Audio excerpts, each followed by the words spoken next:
వందనాలయ్య గారు. ఇర్మియా గ్రంథాన్ని ధ్యానిస్తున్నాం ప్రియులారా. ఇర్మియా గ్రంథాన్ని ధ్యానిస్తూ ఉన్నాం. ఇప్పటి వరకు 9 అధ్యాయాలను కంప్లీట్ చేసుకున్నాం. అనేక విషయాలు మనం మాట్లాడుకోవడం జరిగింది. అయితే 10వ అధ్యాయము, ఈ 10వ అధ్యాయము చివరి వచనము దాకా మనము సాధ్యమైతే ఈరోజు ధ్యానిస్తాం. దీనితో మనము యూదా గురించి దేవుడు ప్రకటించిన ప్రవచనాలు ఇర్మియా ద్వారా 3వ ప్రవచనాన్ని మనం కంప్లీట్ చేసుకోగలుగుతాం. అయితే 10వ అధ్యాయము మొదటి 3 వచనాలను చదువుకొని నేటి వాక్య ధ్యానాన్ని ప్రారంభించుకుందాం. 10వ అధ్యాయము మొదటి 3 వచనాలను చదువుకొని నేటి వాక్య ధ్యానాన్ని ప్రారంభించుకుందాం. ఇర్మియా గ్రంథము. ఇశ్రాయేలు వంశస్థులారా, యెహోవా మిమ్మల్ని గూర్చి సెలవిచ్చిన మాట వినుడి. యెహోవా సెలవిచ్చుచున్నది ఏమనగా, అన్యజనుల ఆచారములో నభ్యసింపకుడి. ఆకాశమందు అగుపడు చిహ్నములకు జనములు భయపడును. అయితే మీరు వాటికి భయపడకుడి. జనముల ఆచారములు వ్యర్థములు. అడవిలోనొకడు చెట్టు నరుకున్నట్లు అది నరకబడును. అది పనివాడు గొడ్డలతో చేసిన పని.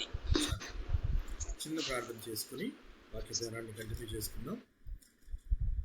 ప్రేమ నమ్మకం కలిగిన మా ప్రియ పరలోకపు తండ్రి, పరిశుద్ధుడా, నీ పవిత్రమైన పాదాలకు వందనాలు, వేలాది స్తుతులు, స్తోత్రములు తండ్రి.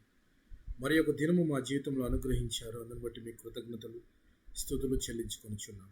మీరు ఇచ్చిన దినమందు ఈ సాయంకాల సమయంలో మీ సన్నిధిలో మీ సంకల్పం చొప్పున నాయన మీ పాదాల చెంత మేమంతా ఇలాగన కూడుకుని పాటల ద్వారా మిమ్మల్ని స్తుతించాం. అలాగే మీరు మా కొరకు దాచించిన లేఖనములను మేము ధ్యానించుకొని పోచుండగా మీరు మాతో మాట్లాడమని ప్రార్థించి వేడుకొచ్చున్నాం.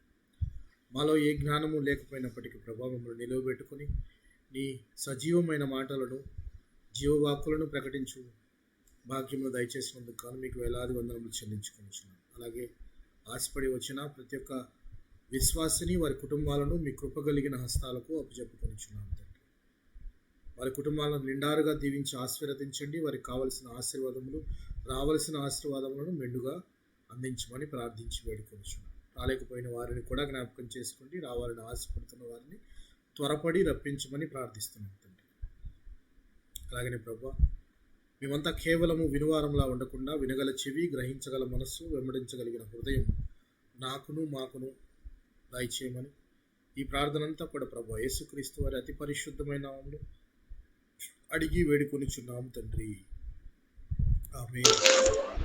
ఆమేన్. మంచిది.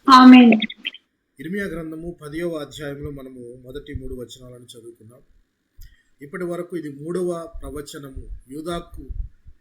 యూదాని గూర్చిన ప్రవచనాలలో, ఇర్మియా ద్వారా మాట్లాడిన ప్రవచనాలలో ఇది 3వ ప్రవచనం. మొదటి ప్రవచనంలో మనము బరక వంటి దోషంను చూసాం. నీళ్లు నిలవని తొట్లలో జనులు నీళ్లు నింపుకుంటున్నారు అన్నట్లుగా దేవుడు మాట్లాడాడు. జీవజలపు ఊట అయిన నా దగ్గరకు రాకుండా నీళ్లు నిలవని తొట్లలో నీళ్లను నింపుట ఏమన్నా ఉపయోగమా? చిల్లు సంచిలో డబ్బులు వేస్తే అందులో ఉంటాయా? పడిపోతాయి. నీళ్లు నిలవని తొట్లలో ఎన్ని నీళ్లు పోసినా కానీ అవి నిలవని వాడు తెలుసుకోలేక, జీవజలపు ఊట అయిన నిజమైన దేవుడిని గుర్తించలేక వారు తప్పిపోయి ఉన్నారని చెప్పేసి దేవుడు మాట్లాడతాడు. అలాగే మనం 3వ ప్రవచనంలో అనేక విషయాలు మాట్లాడుకోవడం జరిగింది. నాదని చాటబడిన ఈ మందిరము మీ దృష్టికి దొంగల గుహ అయినదా అని దేవుడు మాట్లాడుతూ ఈ ప్రదేశాన్ని, నాదని చాటబడిన ఈ మందిర ప్రదేశాన్ని నేను ఏ విధంగా చేయబోతున్నానంటే, మీరు షిలోహుకు వెళ్ళి అక్కడ విచారణ చేయండి. షిలోహుకు ఏ విధంగా జరిగినదో ఆ విధంగా నేను ఈ మందిరానికి చేయబోతున్నాను అని చెప్తాడు. షిలోహులో ఏం జరిగింది జ్ఞాపకం ఉందా మీకు? షిలోహులో ఏం జరిగింది, అసలు షిలోహులో ఏముంది అని చెప్పుకున్నాము, జ్ఞాపకం ఉందా?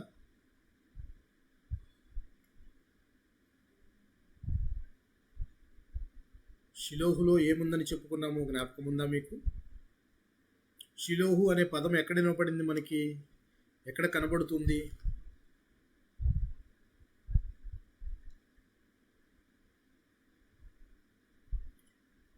ఎక్కడ కనబడుతుంది ప్రియులారా?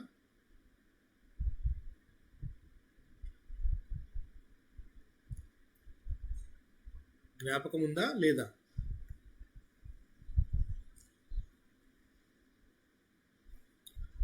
షిలోహు అనే మాట మనకు ఎక్కడ కనబడుతూ ఉంది?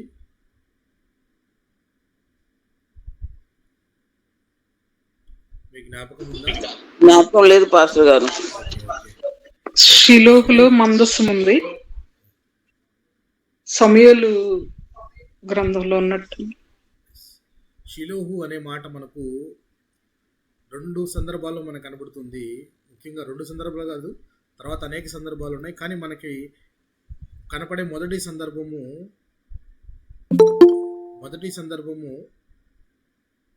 యాకోబు గారు తన కుమారులను దీవిస్తూ ఆశీర్వాద వచనాల్లో యూదాను గురించి చెప్పిన ఆశీర్వాద వచనంలో ఒకటి కనబడుతుంది. అలాగే షిలోహు అనేది ఒక ప్రాంతం అని చెప్పుకున్నాము. ఆ ప్రాంతంలో యాజకుడైన ఏలీ ఉన్నాడు. ఆయన యాజకుడుగా ఉన్న ప్రాంతంలో అక్కడ నిబంధన మందసం ఉంది, దేవుని యొక్క మందిరము, దేవుని మందిరం ఉంది. షిలోహులో దేవుని మందిరం ఉంది. అక్కడ యాజకుడిగా ఏలీ ఉన్నాడు. ఏలీ దగ్గరే కదా సమూయేలు బాలుడుగా దేవుని పరిచర్య చేయడానికి, పరిచర్య నిమిత్తము తన తల్లిచే విడవబడిన వాడై అక్కడ పరిచర్య చేస్తూ ఉన్నాడు. ఆ ప్రాంతమే షిలోహు. ఏం జరిగింది ఇప్పుడు చెప్పండి? షిలోహులో ఏం జరుగుతుంది? షిలోహులో ఏం జరుగుతుంది అని అంటే, ఫిలిష్తీయులతో యుద్ధం చేయడానికి వెళ్ళేటప్పుడు నిబంధన మందసాన్ని కూడా వాళ్ళు వెంట తీసుకుని వెళతారు. వెంట తీసుకుని వెళితే యుద్ధంలో వీరంతా ఓడిపోతే ఫిలిష్తీయులు ఆ నిబంధన మందసాన్ని పట్టుకుంటారు. నిబంధన మందసాన్ని పట్టుకుంటే ఆ వార్త విని కుప్పగూలిపోతాడు ఏలి, వెనక్కి పడి మెడ విరిగి చనిపోతాడు. అలాగే తన కోడలు గర్భంతో ఉంటుంది. గర్భవతిగా ఉన్న తన కోడలు కుమారుని కని చనిపోతూ ప్రభావం వెళ్ళిపోయింది, ప్రభావము వెడలిపోయెను అని ఒక పేరు పెడుతుంది ఆ బిడ్డకు. ఏం పేరు అది? ఇకాబోదు అని పెడుతుంది. ప్రభావం వెడలి వెళ్ళిపోవుట, దేవుని ప్రసన్నత వెళ్ళిపోవుట.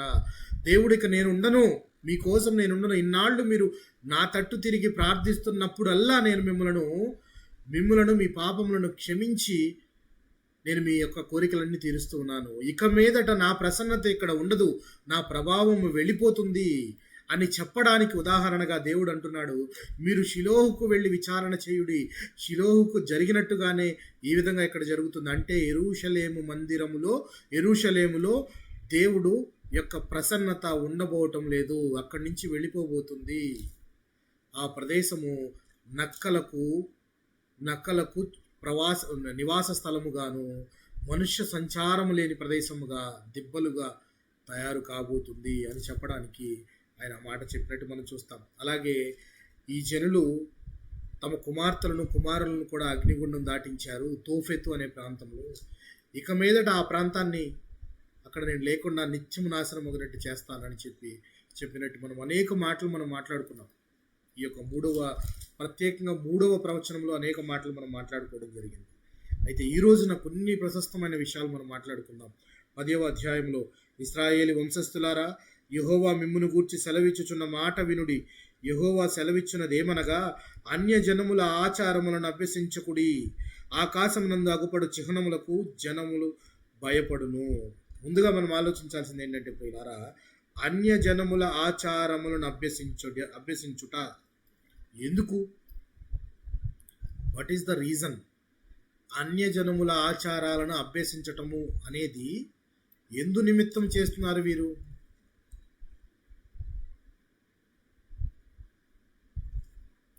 అన్యజనముల ఆచారాలను అభ్యసించటము అంటే ఏంటి? పోనీ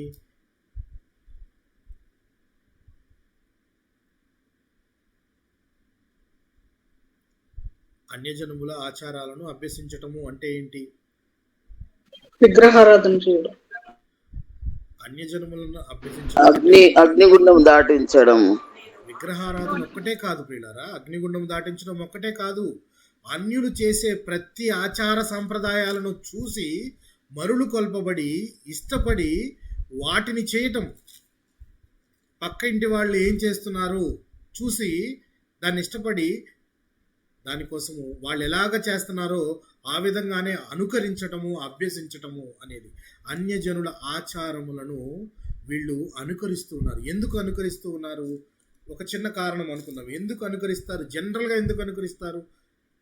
మనం జరుగుతున్న ఈ ప్రపంచంలో కూడా, నవ సమాజ ప్రపంచంలోనూ కూడా మనం ఎవరికన్నా ఒకరు చేసిన పనులు వారు ఈ విధంగా పూజ చేస్తున్నారంటే పక్క వాళ్ళు కూడా చూసి అదే రకంగా చేయడానికి ప్రయత్నిస్తారు. ఎందుకు?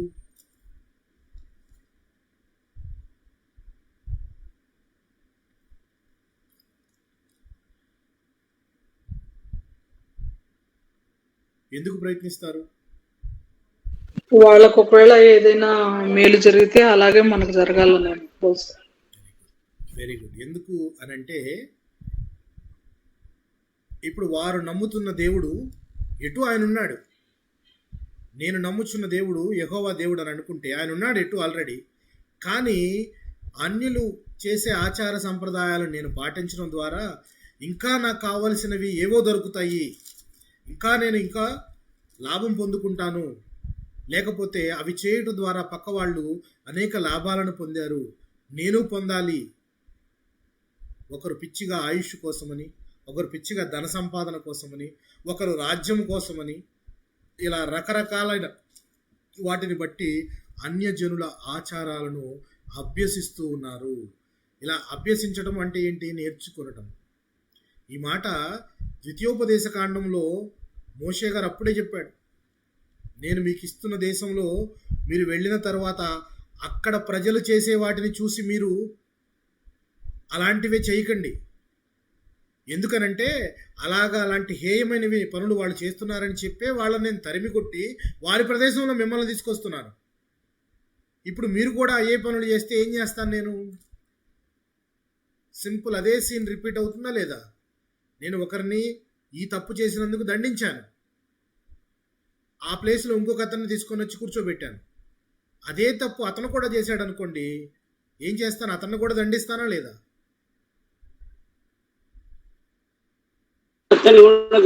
అతన్ని కూడా దండిస్తాను. అలాగే కనానీయులందరూ ఇలాంటి హేయమైన పనులు చేశారు, అందుకనే వాళ్ళందరినీ ఇక్కడి నుంచి తరిమేశాను. ఇలాంటి పాలు తేనెలు ప్రవహించే ప్రదేశాన్ని మీకెందుకు ఇస్తున్నాను అంటే మీరు నా జనులు అని పిలువబడుతున్నారు కాబట్టి మిమ్ములను ఇనుప కొలిమి లాంటి ఐగుప్తు నుంచి నేను నా బాహుబలము చేత తీసుకొని వచ్చి ఇలాంటి ప్రదేశాన్ని మీకు ఇస్తున్నప్పుడు మీరు ఈ దేశంలోకి వెళ్ళిన తరువాత ఇటువంటి పనులను చూసి మీరు ఒకవేళ వాటిని అనుకరించి చేస్తారేమో. జాగ్రత్తగా ఉండండి. తమ కుమారులైనను అగ్నిగుండం దాటించొద్దు, శకునములు చెప్పించుకోవద్దు, సర్పశకునములను చెప్పొద్దు, ఇలాంటి వారితో సోదెగాండ్రతో సాంగత్యం చేయొద్దు. ఇలాగ అనేకమైన విషయాలు, అన్యుల ఆచార సంప్రదాయాలను మీరు అనుకరించవద్దు, అభ్యసించవద్దు అని చెప్పి చాలా క్లియర్గా చెప్పాడు దేవుడు. అదే మాటను తిరిగి మరలా ఇప్పుడు ఇర్మియా గారు కూడా చెప్తూ ఉన్నాడు. అనుకరిస్తూ ఉన్నారు. అనుకరించడానికి కొన్ని కారణాలు చూడొచ్చు మనం. జ్ఞాని అయిన సొలొమోను గారు ఎందుకు అనుకరించారు? అసలు ముందు అనుకరించారా లేదా? లేకపోతే అభ్యాసం చేశాడా లేదా సొలొమోను గారు?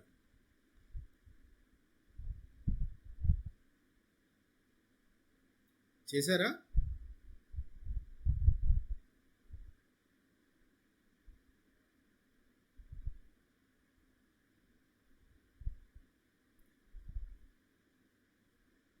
ఈ సమాధానం రానంతసేపు నేను కామ్గానే ఉంటాను. మీరు సమాధానం చెప్తే వచ్చో రాదో, తెలీదో తెలుసో చెప్తే ముందుకెళ్తాను, లేదంటే మీరు మీ పనులు చేసుకుంటున్నారేమో అనుకుంటాను నేను.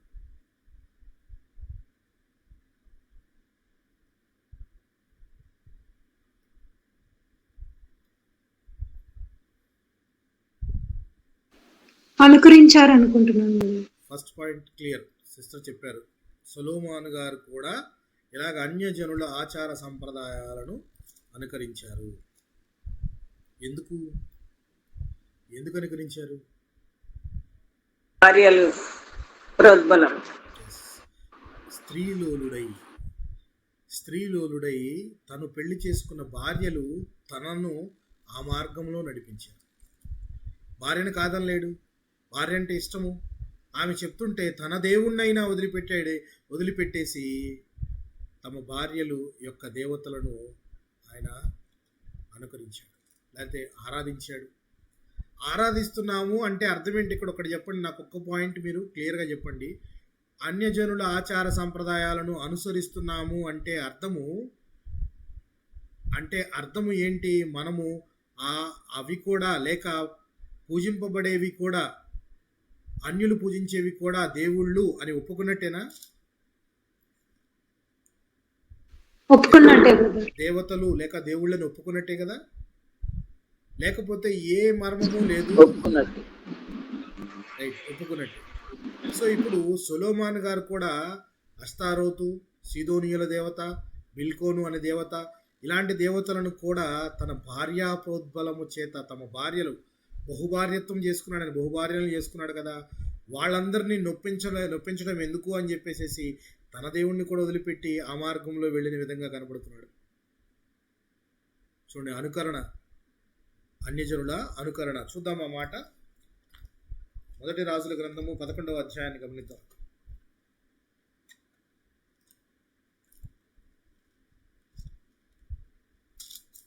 మొదటి రాజుల గ్రంథము 11వ అధ్యాయం 4వ వచనము 5వ వచనాన్ని గమనిద్దాం. సొలొమోను వృద్ధుడైనప్పుడు అతని భార్యలు అతని హృదయమును ఇతర దేవతలతో త్రిప్పగా, అతని తండ్రి అయిన దావీదు హృదయం వలె అతని హృదయము దేవుడైన యెహోవా ఎడల యథార్థము కాకపోయెను. సొలొమోను అస్తారోతు అను సీదోనియల దేవతను, మిల్కోము అను అమోనియల హేయమైన దేవతను అనుసరించి నడిచెను. చాలండి, అనుసరించి నడిచెను అంటే here the king Solomon had accepted that these are also gods. వీళ్ళు కూడా దేవతలు అని ఆయన అంగీకరించినట్టేనా? ఎవరు ఇన్ఫ్లుయెన్స్ చేస్తే అనేది తర్వాత మ్యాటర్. భార్య చేసిందా లేకపోతే ఇంకొకరు చేశారా అనేది అనవసరము. కానీ ఆయన అనుసరించి నడిచాడు అంటే అది దేవుడు కాదు అని చెప్పి పక్కకు కూడా వెళ్ళొచ్చు. కానీ ఆయన అనుసరించి నడిచాడు అని అంటే ఆయన కూడా ఒప్పుకున్నట్టేనా ఇది వీరు కూడా దేవతలే అని? ఒప్పుకున్నట్టే. జ్ఞాని అయిన సొలొమోను కూడా అన్యుల ఆచారములను ఈయన అభ్యసిస్తూ అనుసరించవలసి వస్తుంది. అయితే ఇక్కడ అనుసరిస్తూ ఉన్నప్పుడు మనం ఆలోచించాల్సిన పాయింట్ ఏంటంటే, వారు కూడా దేవతలు దేవుళ్ళే అని ఆలోచిస్తున్నప్పుడు ఒక పాయింట్ మనం ఆలోచించాల్సింది ఏంటంటే, అసలు వీరిని ఐగుప్తు నుంచి కనానుకు తీసుకొచ్చిన యెహోవా అనే దేవుడు ఉన్నాడు, ఆయనకి ఇది కష్టము, అన్య దేవతలను ఆరాధించుట ఆయనకు పడదు అనే విషయము వీరికి తెలుసంటారా తెలీదంటారా?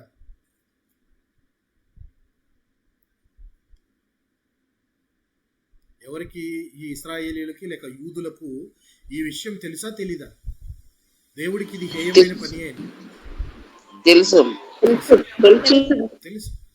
తెలిసి కూడా ఎందుకు చేస్తున్నారు అంటే వీళ్ళు ఒప్పుకుంటుంది ఏంటంటే ఆయన దేవుడే, వీరు దేవతలే, లేక వీళ్ళు దేవుళ్ళే అంటే అర్థము ఇది రెండు పడవల మీద కాళ్ళేనా? అవును.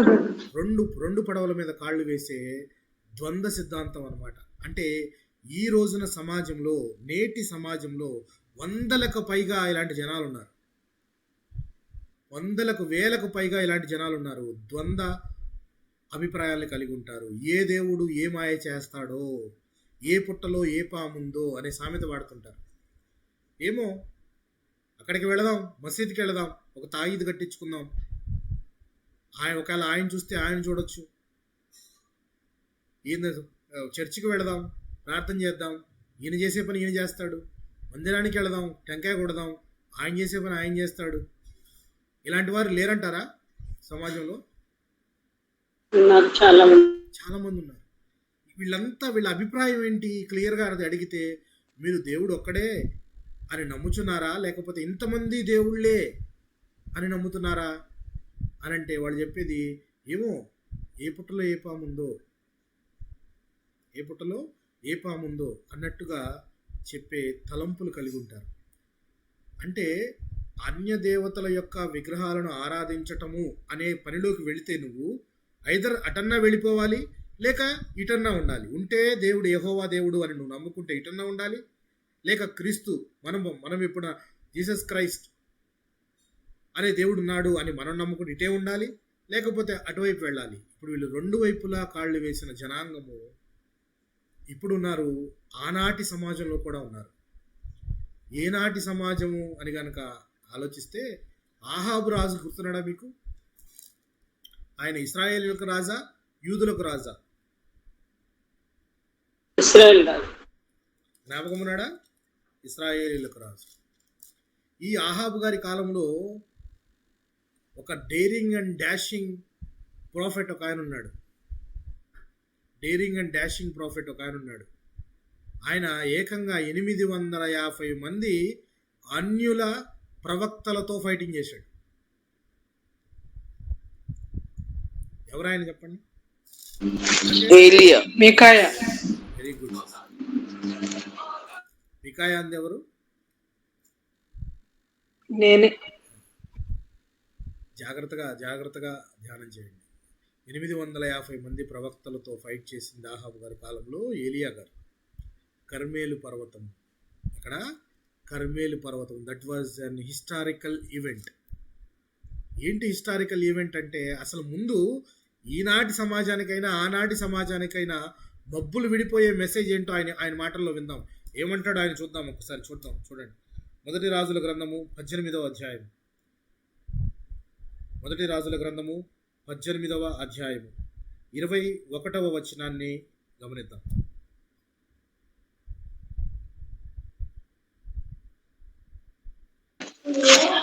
ఏలియా జనులందరి దగ్గరకు వచ్చి, ఎన్నాళ్ళ మట్టుకు మీరు 2 తలంపుల మధ్య తడబడుచుందురు? యెహోవా దేవుడైతే ఆయనను అనుసరించుడి, బయలు దేవుడైతే వానిని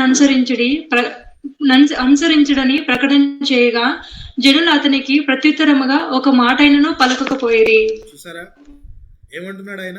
ఏలియా గారు అంటున్న అద్భుతమైన మెసేజ్ ఏంటో తెలుసా? మాట 850 మంది ప్రవక్తల్ని తీసుకొని రా కొండ మీదకి చూసుకుందాం అని చెప్పేసి ఆహాబు గారికి ఒక మెసేజ్ పంపించాడు. ఏమని? బయలుదేవతల యొక్క ప్రవక్తలు 450 మంది, ఆషేరాదేవి యొక్క ప్రవక్తలు 400 మంది, ఈ 850 మందిని కర్మేలు పర్వతం మీదకు తీసుకురా, నేను ప్రూవ్ చేస్తాను ఎవరు నిజమైన దేవుడు అనేది నేను ప్రూవ్ చేస్తాను, రా.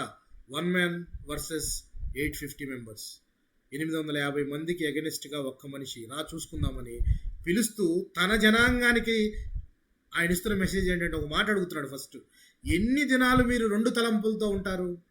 ఎన్ని దినాలు మీరు 2 పడవల మీద కాళ్ళేస్తారు? వెళితే యెహోవా వైపు వెళ్ళండి, లేదు బయలుదేవత అని మీరు గట్టిగా నమ్మితే బయలుదేవత వైపు వెళ్ళండి. ఎందుకు మీరు అటు ఇటు ఉంటారు అంటే ఏం సమాధానం చెప్పారు వాళ్ళు?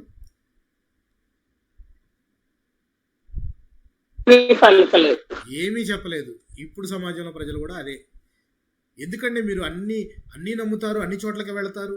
చూస్తే మొన్న చర్చికి వెళ్ళారు, మొన్న వెళ్తే మసీదుకి వెళ్ళారు, లేకపోతే తాయెత్తు కట్టించుకున్నారు, మరి ఎక్కడికి వెళ్ళి పుట్టలో పాలు పోస్తున్నారు. ఏంటండి ఇది అని అంటే, అన్నీ నమ్ముతానండి, నేను అన్నీ చేస్తుంటాను, ఏ పుట్టలో ఏ పాముందో. ఏలియా గారు అంటున్నారు, ఎందుకు మీరు ఎన్ని దినాలు 2 తలంపులతో ఉంటారు? వెళితే ఇటు వెళ్ళండి, లేకపోతే అటు వెళ్ళండి అనంటే కామ్గా ఉన్నారంట. ఏమీ మాట్లాడకపోతే ఆ రోజున జరిగిన సంఘటన మీకు ఇంతకుముందు నేను జరిగిన భాగాల్లో కూడా చెప్పాను. కర్మేలు పర్వతం మీద ఎంత అద్భుతమైన డెమాన్స్ట్రేషన్ జరిగిందో. That was called a demo. నిజమైన దేవుడు ఎవరు అని చూపించడానికి ఏలియా గారు చేసిన ఒక డెమో అది. చూడండి అని చెప్పేసి డెమో. ఈ 850 మంది ప్రవక్తలు దేవుడికి వాళ్ళ బయలుదేవతకు కానీ అషరా దేవతకు కానీ దండం పెట్టుకొని అగ్ని ద్వారా కట్టెలను మండించమని రోజంతా ప్రార్థన చేశారట. రోజంతా ప్రార్థన చేసినా వినపడలేదట, దానికి సమాధానం రాలేదు. ఎందుకు రోజంతా ప్రార్థన చేసినా సమాధానం రాలేదు? ఒక మాటను చూద్దాం. ఉదయం మొదలుకొని 18వ అధ్యాయము 26వ వచనం చూద్దాం. వారు తమకు ఇయ్యబడిన ఎద్దును తీసుకుని సిద్ధము చేసి ఉదయం మొదలుకొని మధ్యాహ్నం వరకు బయలా మా ప్రార్థన వినుమని బయలు పేరును బట్టి ప్రార్థన చేసిరి గాని ఒక మాట అయినను ప్రత్యుత్తరం ఇచ్చిన వాడెవడనూ లేకపోగా వారు తాము చేసిన బలిపీఠం నెద్ద గంతులు వేయడం మొదలుపెట్టారట. ఆ సంఘటన మీకు గుర్తుంది కదా? ఇది నేను చెప్పాల్సిన పని లేదు అనుకుంటున్నాను. గుర్తుందా మీకు కర్మేలు పర్వతం మీద ఏం జరిగిందో? గుర్తుంది కదా? సో ఇక్కడ మిగిలిన బయలుదేవత అన్యుల ప్రవక్తలందరూ కూడా దేవుడికి ప్రార్థన చేశారు. వాళ్ళు దేవుడు అని పిలువబడే బయలుదేవతకి ప్రార్థన చేసి వాళ్ళు ఎద్దుని వధించి అక్కడ పెట్టి దహించమని చెప్పేసి ప్రార్థన చేస్తే మంట ఎక్కడి నుంచి రాలేదు. రోజంతా ప్రార్థించారు, రాలా. ఇక రాకపోయేటప్పటికి గంతులు వేస్తున్నారట. గంతులు వేస్తుంటే అప్పుడు ఏలియా గారు అన్నారట, ఆ దేవుడు నిద్రపోతున్నాడేమో, ఆ దేవుడు ప్రయాణంలో ఉన్నాడేమో, మీరు అనుకుంటున్న దేవుడు ఒకవేళ నిద్రపోతున్నాడేమో, ఆయన లేపాలేమో మీరు అని చెప్పి ఎన్ని మాటలు మాట్లాడితే వాళ్ళు ఇంకా కోపంగా ఇంకా ఆవేశంగా గంతులు వేయడం మానేసి ఇక వాళ్ళను వాళ్ళు హింసించుకోవడం మొదలుపెట్టారు. కట్ చేసుకోవటం, చేతులతో కోసుకోవటం, రక్తం చిందించడం, తమ రక్తాన్ని చిందించి ఆయన దేవుడిని భూమి మీదకి తీసుకురావాలి, లేకపోతే తాము దేవుడు అనుకునే వాటిని నిరూపించాలని చెప్పేసి ఇలాంటి వాట్ యు కాల్ ఒక రకమైన క్రియలను చేస్తూ ఉన్నారు, హింసాత్మకమైన క్రియలను చేస్తూ ఉన్నారు. ఎన్ని చేసినా దేవుడు రాలేదు, ఎన్ని చేసినా రాలేదు. కానీ ఏలియా గారు మాత్రము అక్కడ పెట్టిన వాటిని కట్టెలను ఇంకా తడిపి నీళ్లతో తడిస్తే మండవు కట్టెలు, కానీ వాటిని ఇంకా నీళ్లతో తడిపించి మరి ఆయన ప్రార్థన చేయగా ఆకాశం నుండి నిప్పు వచ్చేది మొత్తము తగలబడిపోయింది. అంటే ఒక డెమాన్స్ట్రేషన్ చూపించాడు. మీరు 850 మంది ప్రవక్తలు చేయలేని పని ఒక వ్యక్తి చేయగలిగాడు. నిజమైన దేవుడు ఏంటి అని చూపించగలిగాడు. ఇలాంటి సంఘటన అంటూ ఒకటి తమ పితరుల చరిత్రలో జరిగిందని తెలిసినాక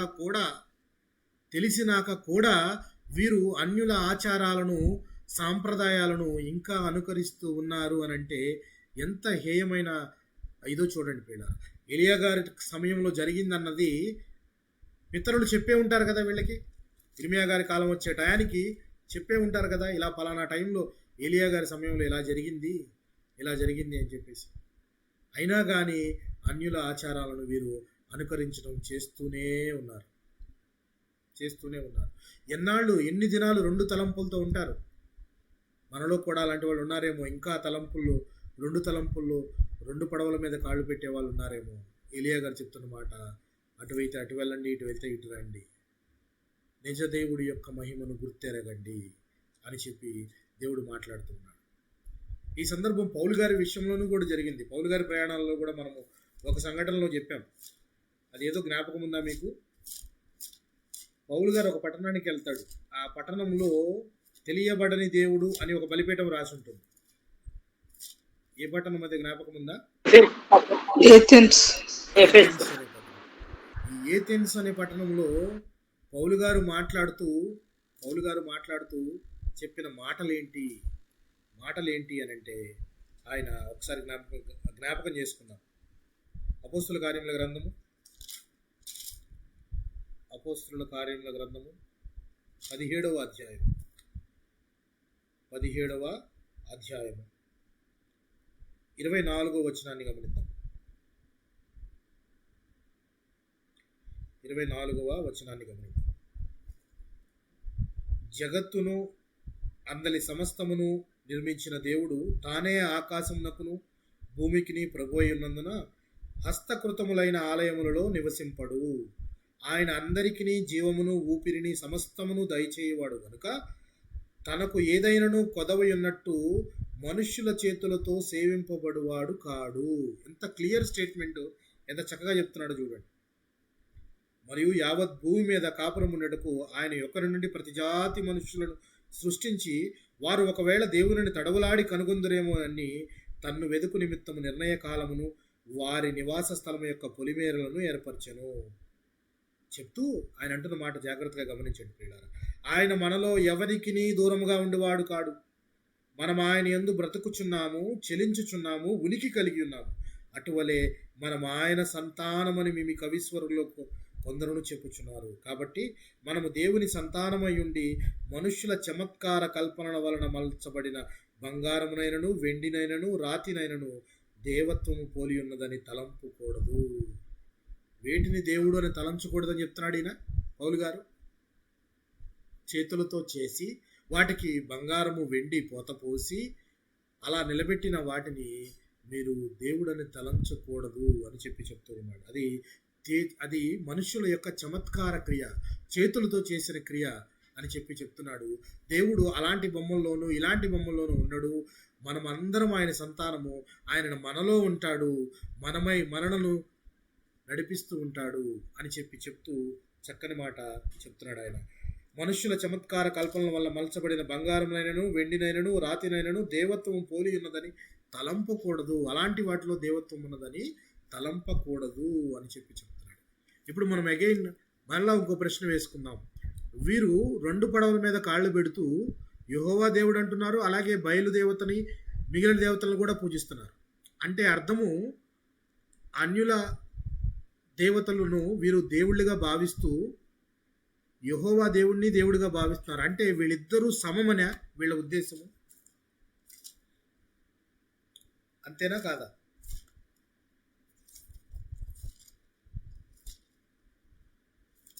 అంతేనా కాదండి? అంతే కదా. మీరు ఫర్ ఎగ్జాంపుల్ జీసస్ క్రైస్ట్ని దేవుడిగా ఆరాధిస్తున్నారు, కొలుస్తున్నారు. ఎట్ ద సేమ్ టైము మీ ఫ్రెండ్ ఎవరో అన్యులేదో ఒక దాన్ని ఆచరిస్తూ ఉంటే అది కూడా దేవుడే అని అన్నారంటే అర్థము మీ దృష్టిలో యేసుక్రీస్తును వారిని సమము అని అన్నట్లు అర్థం. అది కరెక్టేనా?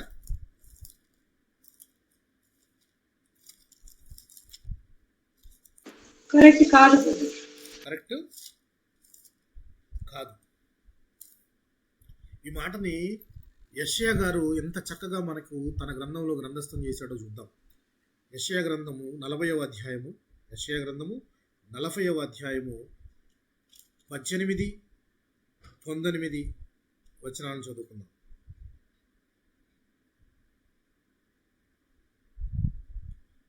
18 మరియు 19 వచనాలను చదువుకుందాం. యెషయా గ్రంథము 40వ అధ్యాయం. కావున ఎవరితో దేవుని పోల్చుదురు? ఏ రూపమును ఆయనకు సాటి చేయగలరు? విగ్రహమును చూడగా శిల్పి దానిని పోతపోయిను, కంసాలి దానిని బంగారు రేకులతో పొదుగును, దానికి వెండి గొలుసులు చేయును.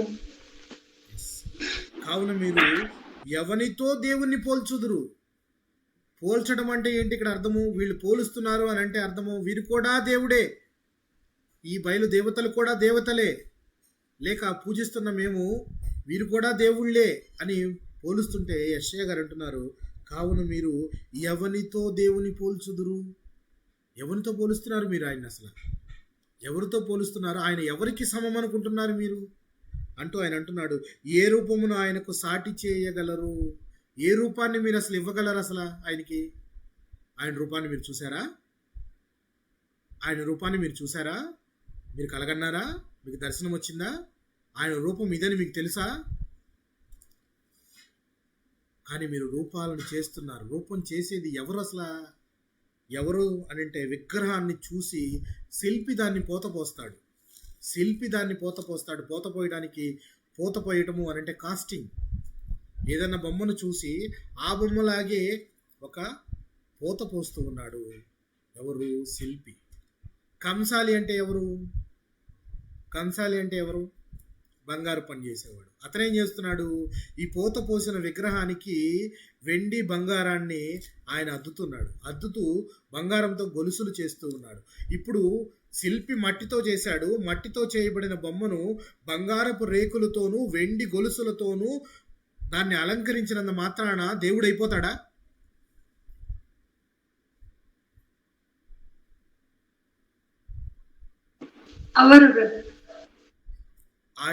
ఆ యొక్క మెటల్స్, ఆ లోహముల యొక్క విలువ గొప్పదే అయినా, బంగారము విలువ గొప్పదే, వెండి విలువ గొప్పదే అయినప్పటికీ వాటితో అలంకరించబడినది దేవుడు అని పిలువబడదు. అది కేవలము మనుషుల చమత్కార కల్పన అని చెప్పి యెషయా గారు ఎప్పుడూ ఈ మాటలు చెప్తున్నాడు. ఏమంటున్నాడు ఆయన? ఏ రూపమును ఆయనకి మీరు సాటి చేయగలరు? విగ్రహమును చూడగా శిల్పి దాన్ని పోతపోయును, కంసాలి దానికి బంగారు రేకులతో పొదుగును, దానికి వెండి గొలుసులు చేయును. విలువగల దానిని అర్పింపజాలని నీరసుడు పుచ్చని మాను ఏర్పరచుకొనును, కదలని విగ్రహమును స్థాపించుటకు నేర్పుగల పనివారిని వెదకి పిలిపించుకొనును. మీకు తెలియదా? మీరు వినలేదా? ప్రశ్నిస్తున్నాడు యెషయా గారు. మీకు తెలియదా? మీరు వినలేదా? మొదటి నుండి ఎవరు మీతో చెప్పలేదా? భూమిని స్థాపించుటను బట్టి మీరు దాన్ని గ్రహింపలేదా? అసలు భూమిని స్థాపించిన విధానం అంతా కూడా బైబిల్లో క్లియర్గా రాయబడి ఉంది. అది చూసినా మీరు గ్రహించలేదా? భూమిని ఎవరు స్థాపించారో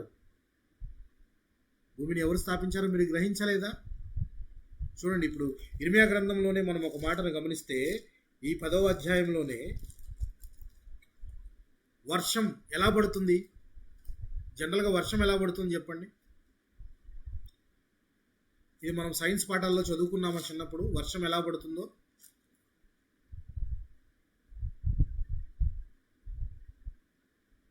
చదువుకున్నామా లేదా? ఆవిరైన తర్వాత వర్షం పడుతుంది. Very good. ఈ పాఠాలు మనం చదువుకున్నాం చిన్నప్పుడు. భూమి మీద ఉన్న నీరు ఆవిరి అయ్యి వెళ్ళి మేఘములుగా మారి, తర్వాత మేఘములు గర్జించినప్పుడు, ఉరుములు ఉరిమినప్పుడు మరలా వర్షంగా భూమి మీదకి వస్తుంది. ఇవి మనం సైన్స్ పాఠాల్లో చదువుకున్నాం అనుకుంటున్నాము. ఇది బైబిల్లోనే చక్కగా రాయబడింది. చూడండి, ఇర్మియా గ్రంథము 10వ అధ్యాయంలో మనము 12, 13 వచనాలు కనుక గమనించినట్లయితే, 12, 13 వచనాలు గమనించినట్లయితే, ఆయన తన బలము చేత భూమిని సృష్టించెను, తన జ్ఞానము చేత ప్రపంచమును స్థాపించెను, తన ప్రజ్ఞ చేత ఆకాశమును విశాలపరచెను. ఆయన ఆజ్ఞనీయగా జలరాశులు ఆకాశ మండలములో పుట్టును. భూమి అంత భాగంలో నుండి ఆయన ఆవిరిని ఎక్కజేయును. వర్షము కలుగునట్లుగా ఆయన మెరుపులు పుట్టించును. తన ధరాగారములో నుండి గాలిని రావించును. తెలివిలేని ప్రతి మనుష్యుడు పశుప్రాయుడు, పోతపోయి ప్రతివాడును తాము చేసిన విగ్రహములను బట్టి అవమానమునందుచున్నాడు. పోతపోసే విగ్రహాలను నమ్ముతూ అది దేవుడు అనుకుంటున్నారేమో. గమనించండి, సమస్తాన్ని సృష్టించిన దేవుడున్నాడు, ఆయన నిజమైన దేవుడు అని చెప్పి మీరు గమనించండి. ఆయన భూమిని తన బలము చేత సృష్టించాడు, తన జ్ఞానము చేత ప్రపంచాన్ని స్థాపించాడు, తన ప్రజ్ఞ చేత ఆకాశాలను విశాలపరిచాడు. ఆయన ఆజ్ఞిస్తే జలరాశులు ఆకాశంలో నుండి కురుస్తున్నాయి. ఆవిరిని ఎక్కజేస్తున్నాడట. ఆయన మేఘాలను గర్జించి వర్షించేటట్టు చేస్తూ ఉన్నాడు. అలాగే ఆదికాండం 1వ అధ్యాయంలోనే మనం చూడొచ్చు, 2 పెద్ద జ్యోతులను ఆకాశంలో ఉంచెను అని ఉంటుంది. ఏమిటా పెద్ద జ్యోతులు? నక్షత్రం, సూర్య, చంద్రుడు. సూర్యుడు, చంద్రుడు. పగలను ఏలడానికి సూర్యుడు, రాత్రిని వెలుగునివ్వడానికి చంద్రుడు. 2 పెద్ద జ్యోతులను ఆయన, అంటే ప్రపంచాన్ని, ఆకాశ మండలాన్ని, ప్రతి దాన్ని స్థాపించిన దేవుడు చాలా క్లియర్గా కనపడుతూ చెప్తూ ఉన్నాడు. ఇవి చదివినప్పటికీ కూడా వీరికి జ్ఞానము కలగకుండా పశుప్రాయంతో ఉన్నారు. ఫూలిష్ పీపుల్ అని చెప్పి రాయబడింది. పశుప్రాయులు అని చెప్పేసి రాయబడింది. అంటే బులిష్ ప్లస్ ఫూలిష్. అంటే పశువుకి ఏ జ్ఞానం ఉండదు, కానీ మనుషులు మాత్రము జ్ఞానం ఉన్నా కానీ వారు దాన్ని గ్రహింపలేకపోతున్నారు. అన్యుల ఆచారాలను, సంప్రదాయాలను అనుకరించడంలోనే వీరి జీవితం సరిపోతుంది. కానీ వారు దేవుణ్ణి సరిసమానముగా ఈ విగ్రహాలతో పాటు చూస్తూ ఉన్నారు. విగ్రహాలతో పాటు కూడా చూస్తూ ఉన్నారు. విజయము కలుగుతూ, విజయం సాధిస్తూ వస్తూ, ఎక్కడ ఐగుప్తు నుంచి వస్తున్న జనాంగము కనానులోనికి వెళ్ళక ముందు మోయాబు అనే ప్రాంతానికి వచ్చి అక్కడ ఆగినప్పుడు, వారు అక్కడ ఒక రాజుతో యుద్ధం చేయడానికి సిద్ధమవుతూ ఉన్నప్పుడు ఆ రాజు ఒక ప్రవక్తను పిలిపించి వారిని శపించమంటే అతను నేను శపించలేను అని చెప్పి ఆశీర్వాద వచనాలు పలికి వెళ్ళిపోయిన తర్వాత వారంతా కూడా ఓడిపోవడానికో లేకపోతే కొంత నాశనం అవడానికో ఒక కారణభూతమైనది ఏంటో తెలుసా? ఈ సందర్భం ఏంటి అంటే బాలాకు, బిలాము సందర్భం. జ్ఞాపకం ఉందా మీకు?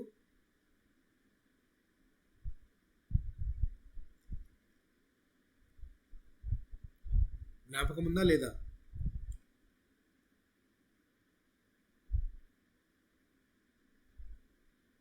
జ్ఞాపకం ఉందండి? ఉందంటే ఉందండి, లేదు చెప్పండి, లేదంటే చెప్పండి, ఒకసారి జ్ఞాపకం చేస్తాను. బిలాము బోధలు అని చెప్పి మనము ఇంతకుముందు కూడా చెప్పుకున్నాం.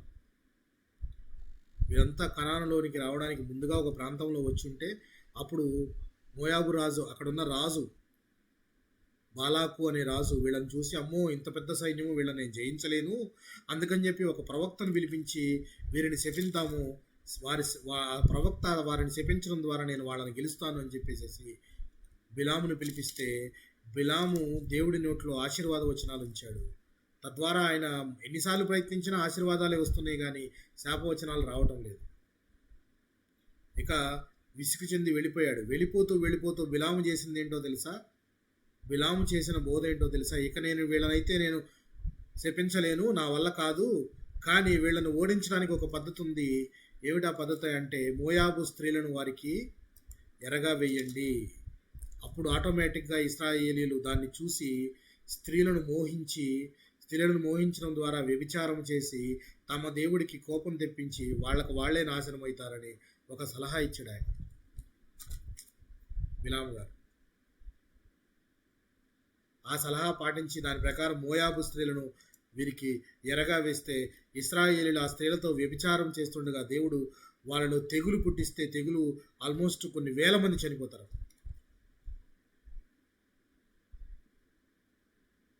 కొన్ని వేల మంది చనిపోతారు. సో ఇక్కడ అన్యుల మార్గములను అనుసరించినంత వరకు నీకు విజయం.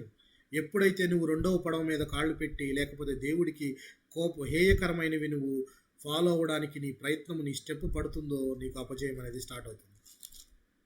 వ్యభిచారము, విగ్రహారాధన వ్యభిచారంతో సమానం అని చెప్పి దేవుడు చెప్తూ ఉన్నాడు. అయితే వీరంతా కూడా అన్యుల సాంప్రదాయాలను, ఆచారాలను వీరు పాటిస్తూ ఏమి సిగ్నల్ ఇస్తున్నారు, లేదా ఏమి మెసేజ్ ఇస్తున్నారు? దేవునితో, యెహోవా దేవునితో లేక యెహోవా దేవునితో వీరు సమానము అనే మెసేజ్ ఇస్తున్నారా లేదా? మీకు అనిపించిందా? సమానం కాకపోతే ఎందుకు ఆరాధిస్తారు? ఆరాధిస్తున్నారు అని అంటే అందులో ఎంతో కొంత ఏదో ఉంది అని వీరు నమ్మబట్టే కదా, అవునా?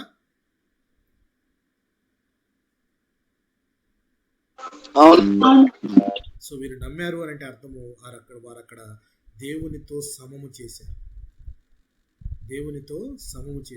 అందుకే యెషయా గారు అంటున్నారు, మీరు దేవుణ్ణి దేనితో పోలుస్తున్నారు? అసలు మీరు ఆయన ఆకారాన్ని చూస్తున్నారా? ఒక ఆకారాన్ని చూసారా మీరు? అసలు మీరు ఎలా దేంతో పోలుస్తారు?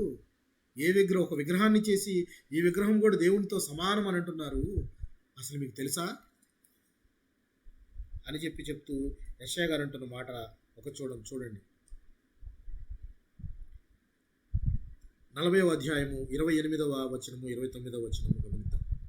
28వ వచనం చూడండి. 26వ వచనాన్ని ఒకసారి చదువుకొని తర్వాత 28, 29 వచనాలకు వెళ్దాం. 26వ వచనం, మీ కన్నులు పైకెత్తి చూడుడి, వీటిని ఎవడు సృజించెను? మనం కన్నులు పైకెత్తగానే మనకేం కనపడతాయి? అది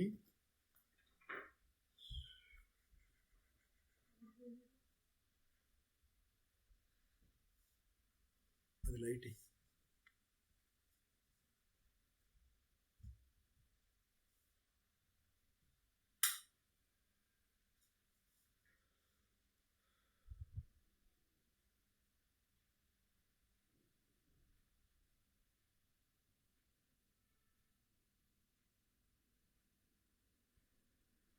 క్షమించండి పిల్లారా, పవర్ పోయింది.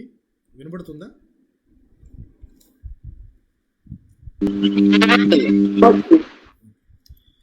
చూడండి, గమనించండి పిల్లారా. యెషయా గ్రంథము 40వ అధ్యాయము 26వ వచనం, మీరు కన్నులు పైకెత్తి చూడుడి, వీటిని ఎవడు సృజించెను?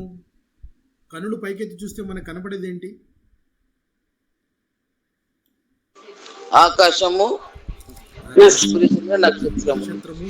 నక్షత్ర సైన్యములు ఇవన్నీ కనపడుతున్నాయి కదా. ఇవన్నీ అసలు ఎవరు సృజించారనుకుంటున్నారు మీరు? ఎవరు సృజించను? వీటి లెక్క చొప్పున వీటి సమూహములను బయలుదేరజేసి వీటన్నిటికీ పేర్లు పెట్టి పిలిచివాడే కదా, వాటి మీద అధికారం ఉన్నవాడే కదా, వాటిని అక్కడ పెట్టి వాటిని టయానికి వాటి పనులు చేయడానికి ఉపక్రమించేటట్టుగా చేసేవాడు ఎవరో వాటికి పేర్లు పెట్టిన వ్యక్తే కదా, అంతే కదా, వాటి గురించి బాగా అధికారం ఉన్న వ్యక్తే కదా అంటున్నాడు. తన అధిక శక్తి చేతను తనకు కలిగి ఉన్న బలాతిశయము చేతను ఆయన ఒక్కటి అయినను విడిచిపెట్టడు. 28వ వచనం చూద్దాం. నీకు తెలియలేదా, మీరు వినలేదా, భూదిగంతములను సృజించిన, చూడండి, నీకు తెలియలేదా, నీవు వినలేదా, భూదిగంతములను సృజించిన యెహోవా నిత్యుడగు దేవుడు, ఆయన సొమ్మసిల్లడు, అలయడు, ఆయన జ్ఞానమును శోధించుట అసాధ్యము. సొమ్మసిల్లిన వారికి బలమిచ్చువాడు ఆయనే, శక్తిహీనులకు బలాభివృద్ధి కలుగజేయువాడు ఆయనే. ఏమనుకుంటున్నారు మీరంతా? కనులు పైకెత్తి చూస్తే ఒక్కసారి ఆయన చేసిన భూమిని చూసి కానీ సృష్టిని చూసి కానీ మీరు అర్థమైపోవాలి. మీకు వాటన్నిటినీ తమ తమ కాలాల చొప్పున వాటిని పనిచేయటట్టు చేస్తున్న దేవుడు ఎంత గొప్పవాడో తెలుసా మీకు? ఆయన అలియడు, సొమ్మసిల్లడు. శక్తి ఎవరికి కావాలో వారికి బలాభివృద్ధి కలుగజేసేవాడు. ఆయన జ్ఞానాన్ని నువ్వు శోధించడం అసాధ్యం అని చెప్పి ఈయన చెప్తూ ఉన్నాడు. ఎవరు? యెషయా గారు చెప్తూ ఉన్నారు. ఎవరు చెప్తున్నారు? యెషయా గారు చెప్తున్నారు. అయితే మనం ఎక్కడున్నాము? ఇర్మియా గ్రంథం 10వ అధ్యాయంలో ఉన్నాం. 10వ అధ్యాయంలో ఇర్మియా గారు అంటున్న మాట ఏంటంటే, అన్యుల సాంప్రదాయాలను మీరు అనుకరించవద్దు అంటూ దేవుడు ఆయన అంటున్న మాట. అన్యజనముల ఆచారములను అభ్యసింపకుడి, ఆకాశమందు అగపడు చిహ్నములకు జనములను భయపడును. అయితే మీరు వాటికి భయపడకుడి, జనముల ఆచారములు వ్యర్థములు. వాళ్ళు ఆచరించే ఆచారములు ఉన్నాయి కదా, అవన్నీ వ్యర్థములు అని చెప్తూ 8వ వచనానికి కనుక మనం వస్తే, జనులు కేవలము పశుప్రాయులు, అవివేకులు, బొమ్మల పూజ వలన వచ్చు జ్ఞానము వ్యర్థము. ఇదే మాట మనం పౌలు గారి మాటల్లోనూ కూడా చూసాం. హస్తకృతములైన వాటిలో ఆయన ఉండడు అని చెప్తూ ఆయన ఏథెన్స్ పట్టణంలో మనము ఆయన చెప్పిన మాటలను చూసాం మనం. అలాగే ఇక్కడ ఇర్మియా గారు అంటున్న మాట, బొమ్మల పూజ వలన వచ్చు జ్ఞానము వ్యర్థము. బొమ్మలను పూజిస్తున్నారు కదా, వాటి వల్ల వచ్చే జ్ఞానం అనేది అసలు వ్యర్థం. వాటి వల్ల వచ్చే జ్ఞానము వ్యర్థం అని చెప్తున్నాడు. అయితే మనము 12 నుంచి 14 వచనాలు చూసాం. ఈ 12 నుంచి 14 వచనాల్లో దేవుడు వర్షాన్ని, భూమిని ఎలా స్థాపించాడు, వర్షం ఎలా కలుగజేస్తున్నాడు, ఇవన్నీ చూసాం మనం. అంటే ఆకాశంలో జలరాశులను ఆయన ఆజ్ఞాపిస్తాడు అని చూసాము. ఆవిరిని ఎక్కజేసి వర్షాన్ని కలుగజేయగలిగిన గొప్ప దేవుడు. ఇవన్నీ ఎందుకు, ఈ అట్రిబ్యూట్స్ అన్నీ ఎందుకు చెప్తున్నాడు ఇర్మియా గారు అంటే, because he is only the god. ఆయన ఒక్కడే దేవుడు, ఆయననే మీరు ఆరాధించాలి. కానీ వీరు కూడా దేవుళ్ళే, వీరు కూడా దేవతలే అని మీరు వాటిని ఎప్పుడైతే యాక్సెప్ట్ చేస్తారో ఏలియా గారి జ్ఞాపకం వచ్చేస్తారు. ఏలియా గారు ఏమంటున్నారు? ఎన్ని దినాలు మీరు 2 తలంపులతో ఉంటారు? ఎన్ని దినాలు మీరు 2 తలంపులతో ఉంటారు? వెళితే యెహోవా దేవుడైనా ఇటు వెళ్ళండి, వస్తే ఇటు బయలుదేవతలకైనా ఇటువైపు వెళ్ళండి. ఎన్ని దినాలు 2 వైపుల తలంపులతో ఉంటారంటే మౌనంగా ఉన్నారట. ఏమి సమాధానం చెప్పలేదు. నేటి సమాజంలో కూడా అలాంటి జనాలు ఉన్నారేమో, మరికి క్లియర్గా చెప్పండి. అయితే అటు, లేకపోతే ఇటు. 2 తలంపులతో మాత్రము ఉండద్దు. ప్లస్ యెషయా గారు చెప్పినట్టు మీరు దేవుణ్ణి దేంతో పోలుస్తున్నారు? ఆయన ఏ పాటి వాడో మీకు తెలుసా? ఆయన మీరు దేంతో పోలుస్తున్నారు? ఒక శిల్పి ఒక విగ్రహాన్ని చేసి పోత పోస్తే, కంసాలి దానికి వెండి తొడిగి బంగారపు గొలుసులు వేస్తే దాంతో మీరు పోలుస్తున్నారా? వాటి విలువ పెరిగిందని అందులో దేవుడు ఉంటాడు అనుకుంటున్నారా? అలా చేయొద్దని చెప్పి ఇర్మియా గారు ఆయన చెప్తున్న మాటలు గమనిద్దాం. చూడండి పిల్లలు, 17-18 వచనాల్లో కనుక మనం గమనిస్తే, 10వ అధ్యాయం ఇర్మియా గ్రంథము. నివాసిని ముట్టడి వేయుచున్న దేశము విడిచి వెళ్ళుటకై నీ సామాగ్రిని కూర్చుకొనుము. యెహోవా ఈ మాట సెలవిచ్చుచున్నాడు, నేను ఈ వేళను ఈ దేశ నివాసులను విసిరివేయుచున్నాను. వారు పట్టబడవలనను వారు ముట్టడి వేయుచున్నాను, వారిని ముట్టడి వేయించుచున్నాను. కటకట నేను గాయపడి తిని, నా దెబ్బ నొప్పి పెట్టుచున్నది. అయితే ఈ దెబ్బ నాకు తగినదే అనుకొని నేను దానిని సహించుదును. దేవుడు అంటున్న మాట చూసారా? యెహోవా ఈ మాట సెలవిస్తున్నాడట. ఏమనంటే, ఈ దేశ నివాసులను నేను విసిరివేయబోచున్నాను. ఎక్కడికి విసిరివేయబోతున్నాడు దేవుడు? వీరందరినీ, యూదా వారిని ఎక్కడికి విసిరివేయబోతున్నాడు?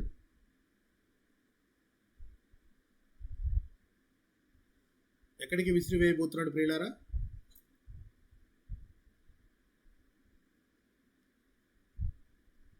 వింటున్నారా? యూదా వారిని ఎక్కడికి విసిరివేయబోతున్నాడు దేవుడు? వీరిని నాశనం చేయడానికి ఎవరిని రప్పించబోతున్నాడు? కల్దీలను రప్పించబోతున్నాడు. కల్దీలు వచ్చి వీరిని నాశనం చేయబోతున్న దాన్ని ఎంత కవితాత్మకంగా దేవుడు చెప్తున్నాడు అంటే, నేను వీరిని విసిరివేయబోతున్నాను. ఎందుకు విసిరివేయబోతున్నానంటే, ద్వితీయోపదేశ కాండం మనం జ్ఞాపకం చేసుకోవాలి. ఇందాకే చెప్పాను నేను. ద్వితీయోపదేశ కాండం 18వ అధ్యాయంలో మోషే గారు చెప్పిన మాట ఏంటి? మోషే గారు చెప్పిన మాట ఏంటంటే, దేవుడు మీకు అనుగ్రహిస్తున్న దేశమందు మీరు నివాసం చేస్తున్నప్పుడు, అక్కడికి వెళ్ళినప్పుడు, అక్కడ వారి ఆచారములను మీరు గనక పాటిస్తే అవన్నీ నాకు హేయములు కాబట్టే వాళ్ళని నేను తరిమి కొట్టాను. వాళ్ళ ప్లేస్లో మిమ్మల్ని పెడుతున్నాను. మీరు కూడా అవే సేమ్ చేస్తే మిమ్మల్ని ఏం చేస్తాను?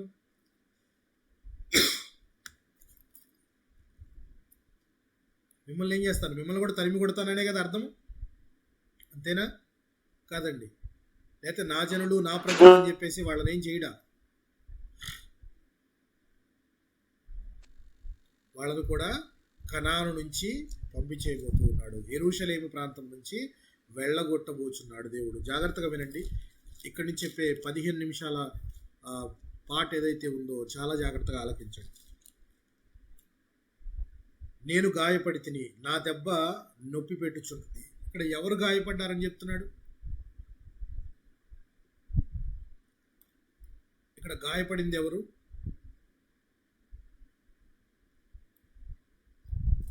ఇక్కడ గాయపడింది ఎవరు పిల్లారా? నేను గాయపడి తిని దేవుడు గాయపడ్డాడు. దేవుడు గాయపడ్డాడు అంటున్నాడు. నేను గాయపడి తిని నా దెబ్బ నొప్పి పెట్టుచున్నది. దేవుడు ఎంతో గాయపడ్డాడు. ఎందుకంటే వీరి అసహ్యమైన చేష్టల చేత అన్యుల ఆచారాలను వీరు ఆచరిస్తూ, దేవునితో సమం చేస్తూ, వాటికి పూజలు చేస్తూ, వాటిని ఆరాధిస్తూ, 2 పడవల మీద కాళ్ళు పెడితే నడుస్తూ, ఈ విధమైన హేయమైన క్రియలు చేస్తూ ఉంటే దేవుడు ఎంతగానో గాయపడ్డాడట. ఆ గాయం ఆయనకి నొప్పి కలుగు చేస్తుంది. నొప్పి కలుగు చేస్తూ ఆయన అంటున్న మాట, ఇది నాకు తగినదే అని సహించుకుంటున్నాడట. ఎందుకు తగినదే అని అంటే, చాలామంది అంటుంటారు, నాకు ఇలా జరగాల్సిందేనండి, తీసుకొచ్చి నెత్తిన పెట్టుకున్నాను నేను. ఈ రోజున నెత్తిన పెట్టుకున్న వాళ్లే నన్ను ఈ విధంగా చూస్తున్నారు. నాకు జరగవలసిందే. దేవుడు అంటున్న మాట చూడండి. నేను గాయపడ్డాను, ఆ గాయం చాలా నొప్పి కలుగు చేస్తుంది, అయినను నాకు ఆ గాయము తగినదే అని సరిపెట్టుకుంటున్నాడట దేవుడు. గాయం తగినదే. నేను వాళ్ళని తీసుకొని వచ్చాను, ఇన్ని చెప్పిన తర్వాత కూడా వారు అదే మార్గంలో ఉన్నారే, తమ మార్గాల్ని మార్చుకునే ఉద్దేశంలో లేరే వీళ్ళు అంటూ చెప్తున్న మాట చూడండి. అయితే ఈ దెబ్బ నాకు తగినదే అనుకుని నేను దాన్ని సహించుకొనుచున్నాను. నా గుడారము చినిగిపోయెను, నా త్రాళ్లన్నీ తెగిపోయెను, నా పిల్లలు నా యుద్ధ నుండి తొలగిపోయి ఉన్నారు, వారు లేకపోయిరి. ఇక మీదట నా గుడారము వేయుటకైనను నా తెరల నెత్తుటకైనను ఎవడనూ లేడు. దేని గురించి మాట్లాడుతున్నాడు ఈయన? దేని గురించి మాట్లాడుతున్నాడు? దేవుడు ఇక్కడ ఇర్మియా గారి ద్వారా దేవుడు ఎవరి గురించి మాట్లాడుతున్నాడు? నా గుడారము చినిగిపోయెను. గుడారం అంటే ఏంటి ఇక్కడ?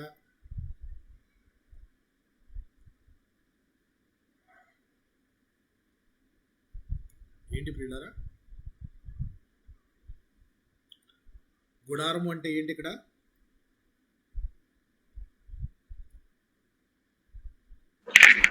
దేహము.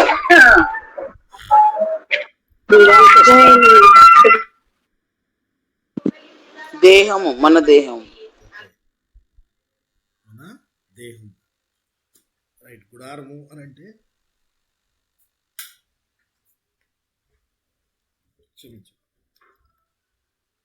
ఇక్కడ దేవుడు అంటున్న మాట, గుడారము, నా గుడారము అని అంటే యెరూషలేము మందిరం. యెరూషలేము మందిరం. చూడండి, నా గుడారము చినిగిపోయాను అంటే అర్థము రాబోయే ఉగ్రతను దృష్టిలో పెట్టుకొని చెప్తున్నాడు. అంటే రాబోయే విపత్తును దృష్టిలో పెట్టుకొని చెప్తున్నాడు దేవుడు. ఏంటి ఆ విపత్తు? యెరూషలేము పాడు దిబ్బగాను నక్కలకు నివాస స్థలంగాను మారబోతుంది. తన గుడారము అనంటే యెరూషలేములో తన గుడారం ఏంటి? యెరూషలేము మందిరమేనా? రైట్. తన గుడారం చినిగిపోయింది అంటే ఇక మీదట అక్కడ దేవుడు ఉండబోవటం లేదు.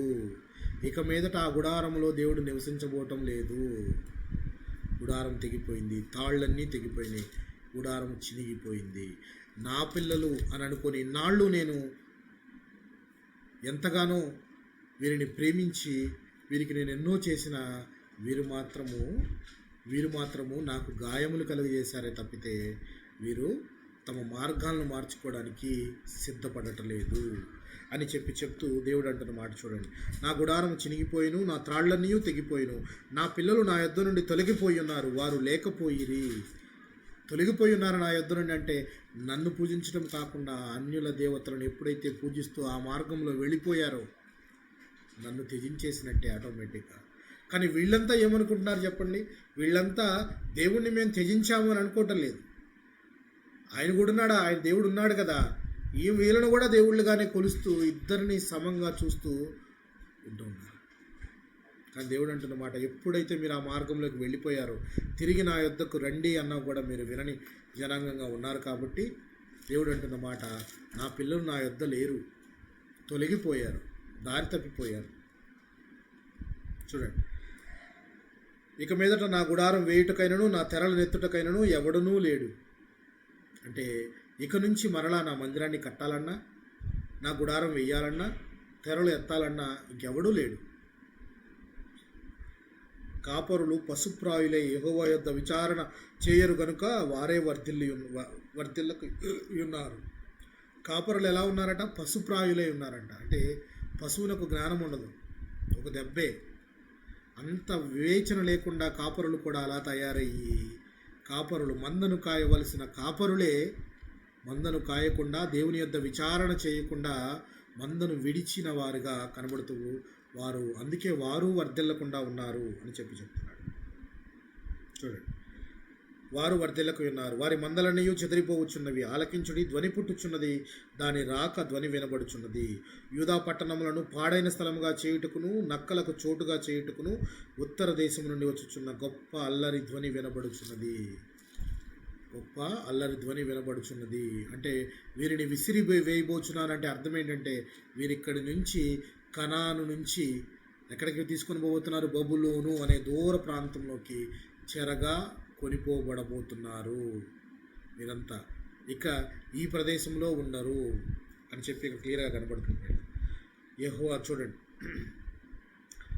యెహోవా తమ మార్గమును నేర్పరచుకొనుట నరుల వశములో లేదనియు, మనుష్యులు తమ ప్రవర్తన యందు సన్మార్గమున ప్రవర్తించుట వారి వశములో లేదనియు నేను ఎరుగుదును. యెహోవా తమ మార్గము నేర్పరచుకొనుట నరుల వశములో లేదనియు, మనుష్యులు తమ ప్రవర్తన యందు సన్మార్గమున ప్రవర్తించుట వారి వశములో లేదనియు నేను ఎరుగుదును. ఏంటి మాట కనుక మనం ఆలోచిస్తే, యెహోవా తమ మార్గము నేర్పరచుకొనుట నరుల వశములో లేదు. మార్గాన్ని ఏర్పరచుకోవడం అనేది నరుల యొక్క వశములో లేదు. అంటే నరుడు తన దేహాన్ని జయించలేకపోతున్నాడు. అంటే ఈ లోక సంబంధమైన వాటిని దేవుడిని ఒక పక్క పెడితే, ఈ లోక సంబంధమైన వాటిని పెడితే అటువైపే వెళుతున్నాడు, కానీ దేవుని వైపుకి మాత్రం రాలేకపోతున్నాడు. అది తన వశములో లేకుండా పోతుంది, తన కంట్రోల్లో లేకుండా పోతుంది. మనుషులు తమ ప్రవర్తన యందు సన్మార్గమును ప్రవర్తించడం వారి వశములో లేదనియు నేను ఎరుగుదును. మనిషి అనుకుంటాడు ప్రతిదీ నా కంట్రోల్లోనే ఉంది అని అనుకొని నివసిస్తూ ఉంటాడు. అవునా కాదండి? అవునా కాదా ఈ మాట? అవునండి, అవును. మనుషుడు ప్రతిదీ నా కంట్రోల్లోనే ఉందని అనుకుంటాడు. కానీ ఆలోచిస్తే జాగ్రత్తగా, పుట్టటము అనేది మనిషి కంట్రోల్లో ఉంటుందా? లేదండి. చావటం అనేది మనిషి కంట్రోల్లో ఉంటుందా?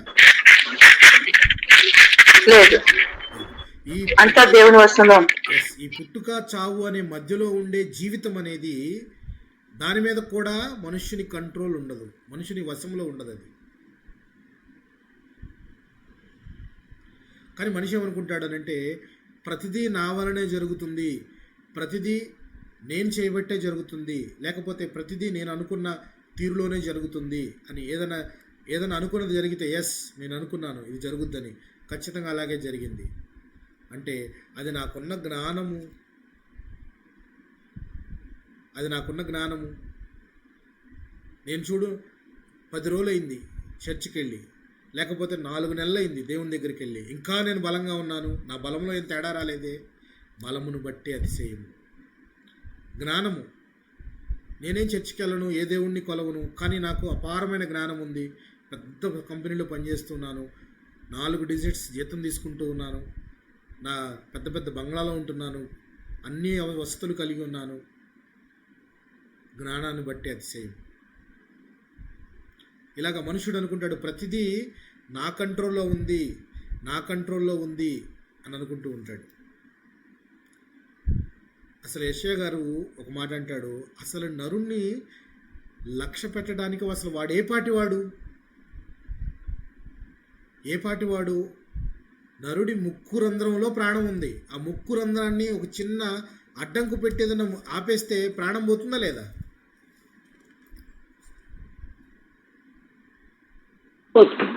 నరుడు అసలు ఏ పాటివాడు? సరే ఒకసారి యెషయా గారికి మాటల్లో చూద్దాం, చూడండి. యెషయా గ్రంథం 2వ అధ్యాయము 22వ వచనాన్ని గమనిద్దాం.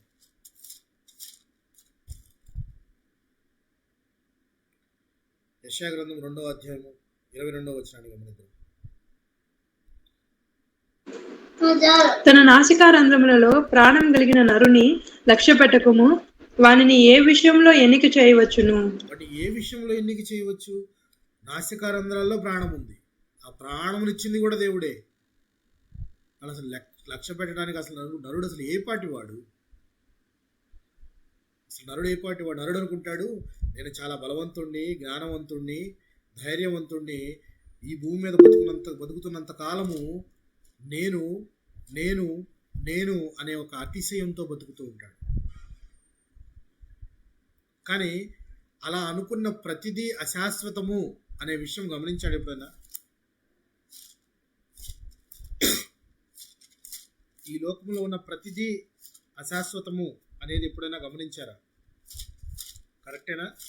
శాశ్వతమైనదేనంటారా? అశాశ్వతమైన ఈ ప్రపంచంలో ఉంటూ మనము ప్రతిదాన్ని బట్టి అతిశయపడుతూ ఉంటాం. మన బలాన్ని బట్టి, మన ధనాన్ని బట్టి, మన జ్ఞానాన్ని బట్టి, లేక అందాన్ని బట్టి, ఇలాగా రకరకాల వాటిని బట్టి అతిశయపడుతూ ఉంటాము.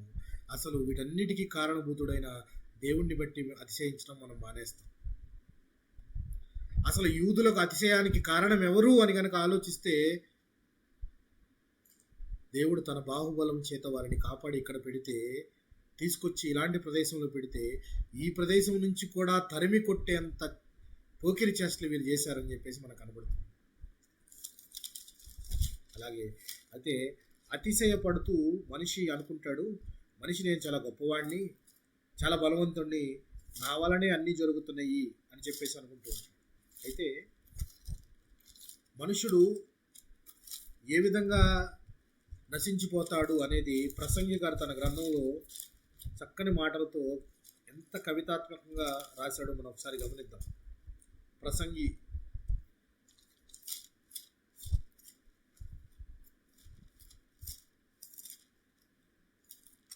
గ్రంథము జాగ్రత్తగా ఆలకించండి పిల్లారా.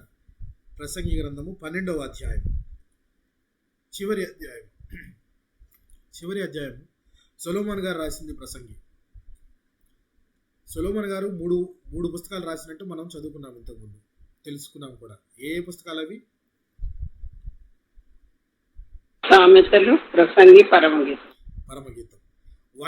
వాటి యొక్క కంటెంట్ని బట్టి మనం ఈజీగా చెప్పేయచ్చు. పరమగీతము అనేది ఆయన ఏ దశలో రాసి ఉండొచ్చు?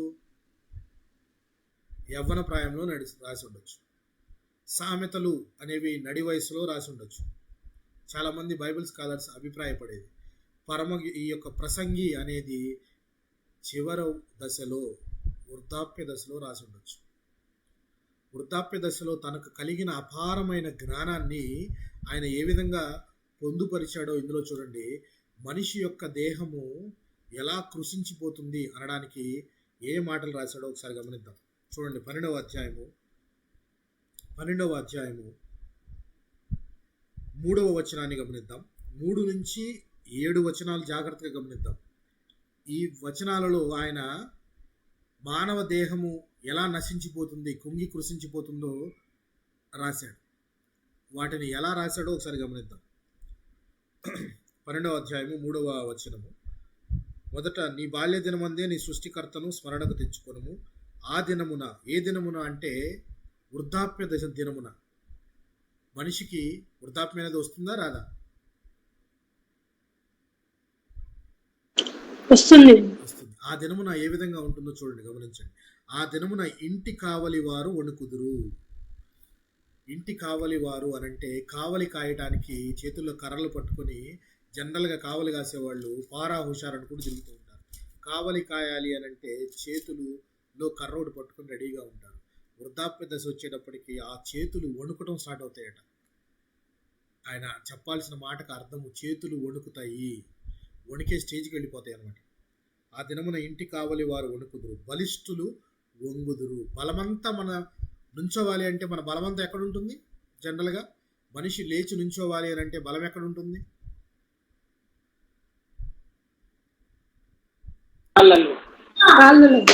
కాళ్ళు. బలిష్ఠులు అంటే బలంగా ఉన్న కాళ్ళు కూడా వంగిపోతాయట. వంగిపోతాయి, చేతులు వణుకుతాయి. బలిష్ఠులు వంగుదురు అంటే బలమైన కాళ్ళు కాస్త వంగిపోతాయి. విసురువారు కొద్దిమంది ఒకటి చేత పని చాలించుకుందురు. విసిరేవారు అంటే మనం తిన్న ఆహారాన్ని జనరల్గా గ్రైండర్లో వేసినట్టు ముందుగా మనం ఏం చేస్తాం? నోట్లో పెట్టుకోగానే నములుతాం. నమిలేటప్పుడు ఎన్ని పళ్ళు ఉన్నాయి జనరల్గా అందరికీ? పెద్దవారు పెద్ద వయసుకు వచ్చేటప్పటికి ఎన్ని పళ్ళు ఉంటాయి? 32. అదే వృద్ధాప్య దశకు వచ్చేటికి ఎన్ని ఉంటాయి?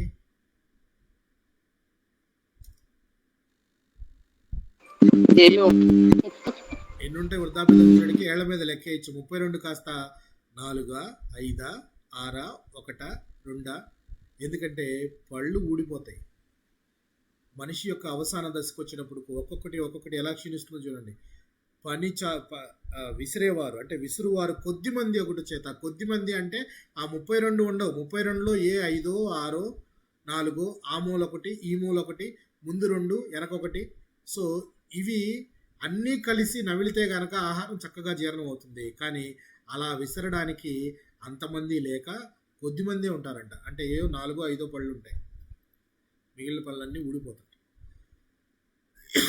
ఎంతో అందంగా ఉన్న ఈ పళ్ళు ఎత్తుగా ఉన్నాయి, లేక పళ్ళు మనవి వరుసగా ఉన్నాయి, తెల్లగా ఉన్నాయి అని మనం అతిశయపడే మనము ఒక స్టేజ్కి వచ్చాక అవి కొద్దిగా అయిపోతాయి, 4, 5 ఉంటాయి. విసిరివారు కొద్దిమంది ఒకటి చేత పని చాలించుకుందరు. కిటికీలో గుండా చూచువారు కానలేకయుందురు. కిటికీలోంచి చూచేవారంటే చూడటానికి ఏం ఉపయోగపడతాయి మనకి? కళ్ళుతో చూస్తూ ఉంటాం కాబట్టి కనుదృష్టి తగ్గిపోతుందా లేదండి? ఇప్పుడే మనకి చదువుకునే ఏజ్లోనే సైట్ వచ్చేసింది. ఇంకొద్దిగా పెద్ద ఏజ్ వచ్చేటప్పటికి ఒక కన్ను కనపడటం మానేస్తుంది. కొద్ది ఏజ్ రేచీకటి, తర్వాత క్యాటరాక్ట్, రకరకాల వ్యాధులు, కంటి జబ్బులు వస్తూ ఉంటాయి. వాటితో కంటి చూపు దూరం అయిపోతుంది. కంటి చూపు కిటికీలో గుండా చూచువారు కానలేకయుందురు. తర్వాత తిరుగటి రాళ్ల ధ్వని తగ్గిపోవును. తిరుగటి రాళ్ళు అంటే జీర్ణకోశాలు. జీర్ణం అవడానికి అయ్యే జీర్ణకోశాలు పనిచేయడం మానేస్తాయి. ఏది తిన్నా అరగదు, ఎక్కువ తిన్నా అరగదు, గట్టి పదార్థాలు తినలేము. ఇక జీర్ణకోశాలు పనిచేయడం అనేది చాలా తగ్గిపోతాయి. ఎప్పుడో ఒకసారి డేలో ఏదో ఒక టైంలో కొద్దిగా తింటే చాలు అన్నట్టు వచ్చేస్తుంది. తిరుగటి రాళ్ల ధ్వని తగ్గిపోతుంది. వీధి తలుపులు మూయబడును, పిట్ట యొక్క కూతకొకడు లేచినంటే చిన్న స్వరానికి కూడా భయపడిపోతుంటారు. ఎందుకంత పెద్దగా అరుస్తావు? చిన్న స్వరానికి కూడా భయపడిపోతుంటారు. తర్వాత సంగీతం చేయు స్త్రీలు, నాదం చేయు వారందరూ నిశ్శబ్దంగా ఉంచబడుదురు. సంగీతం చేయాలి, ఏదన్నా పాడాలి అనంటే, మాట్లాడాలన్నా నోరు సహకరించాలి కదా. నోరు మాట్లాడలేక ఎవరు మాట్లాడతారులే అని చెప్పేసి కామ్గా నోరు మూసుకొని ఉంటారు. ఎక్కువ మాటలు మాట్లాడరు. వృద్ధాప్యంకి వెళ్ళేటప్పటికి జనాలు ఎక్కువ మాట్లాడడం చూసారు ఎవరన్నా? ఎక్కువ మాట్లాడలేరు, కామ్గా నిశ్శబ్దంగా ఉంటారు. ఎత్తు చోటులకు భయపడుదురు. చిన్న వాటికి కూడా, కుటుంబంలో వచ్చే చిన్న కష్టాలకు కూడా చాలా భయపడిపోతూ ఉంటారు. తర్వాత మార్గముల యందు భయంకరమైనవి కనబడును అంటే భయంకరమైన స్వప్నాలతో భయపడుతూ ఉంటారు. చివరికి వచ్చేసాము, ఏం జరుగుతుందో, ఎప్పుడు చనిపోతామో ఏంటో అని. బాదము వృక్షము పువ్వులు పూయును. బాదం వృక్షం పువ్వులు పూయినంటే, బాదం వృక్షము అంటే మన తల. పువ్వులు పూస్తుంది అంటే ముగ్గు బుట్టలాగా అయిపోతుంది. ఇప్పటికే సగం వెంట్రుకలు నడిచిపోయి తెల్లగా అయిపోయినాయి. ఎట్ ద ఏజ్ ఆఫ్ 55, 60, 70కి వచ్చేటికి తెల్లగా ఒక ముగ్గు పూసిన బుట్టలాగా తయారవుతుంది. దాన్ని ఆయన కవితాత్మకంగా ఎట్లా రాశాడంటే, బాదము వృక్షము పువ్వులు పూయును అని రాశాడు. బాదం వృక్షము పువ్వులు పూస్తుందంటే జుట్టు కాస్త తెల్లబడిపోతుంది, నెరిసిపోతుంది. నెరిసిన వెంట్రుకలు, నల్లగా నిగనిగలాడే వెంట్రుకలను చూసి 15 సార్లు రోజుకి దువ్వుకునే మనము ఇక తెల్లగా అయిపోయిన తర్వాత దేన్ని దువ్వుతాం? ఇక దువ్వినా వేస్ట్ అని చెప్పి వదిలేస్తుంటాం. చూడండి, బాదం వృక్షము పువ్వులు పూయును, మిడత బరువుగా ఉండును. మిడత బరువుగా ఉండునంటే చిన్న చిన్న బరువు కూడా లేపే స్థితి ఉండదు మనకి, బకెట్ కూడా లేగదు. తర్వాత మిడత బరువుగా ఉండును, బుడ్డ బుడసరకాయ పగులును. బుడ్డ బుడసరకాయ పగులును అంటే ఆశలన్నీ తీరిపోతాయి. అప్పటి ఆ వృద్ధాప్యంలో ఎవరైనా ఏదైనా ఆశ ఉందా నీకు అని అడిగితే, నాకేం ఆశ లేదయ్యా, ఊరు పొమ్మంటుంది, కాడు రమ్మంటుంది, అంటే నేను ఇంక చనిపోదానికి వెళ్తాను కానీ నాకు ఇంకేం ఆశలు వద్దు, అక్కడికి రాను, ఇక్కడికి రాను, ఎక్కడికి ఎక్కను, ఆశలన్నీ తీరిపోతాయి. అప్పుడు నిజమైన జీవితం ఏంటో అర్థమవుతుంది. ఏది శాశ్వతమైనది, ఏది అశాశ్వతమైనదో అప్పుడు కనులు కట్టినట్టు అర్థమవుతుంటాయి. ఇక ఆశలు ఏమి లేవు నాకు. దేవుడు పిలిస్తే ఆయన పిలుపుకి అందుకొని వెళ్ళటమే అని చెప్పి వృద్ధాప్యంలో ఉన్నవారు చెప్పే వేదాంతం. బుడ్డ బుడసరకాయ పగులును, ఏలయనగా ఒకడు తన నిత్యమైన ఉనికి పట్టును పోవచ్చున్నాడు, వారి నిమిత్తం ప్రలాపించు వారి వీధిలో తిరుగుదురు. వెండి త్రాడు విడిపోవును. వెండి త్రాడు అంటే ఏం చెప్పగలరా? ఎక్స్పెక్ట్ చేయండి. వెండి తాడు అంటే ఏమై ఉంటుందో ఎక్స్పెక్ట్ చేయండి.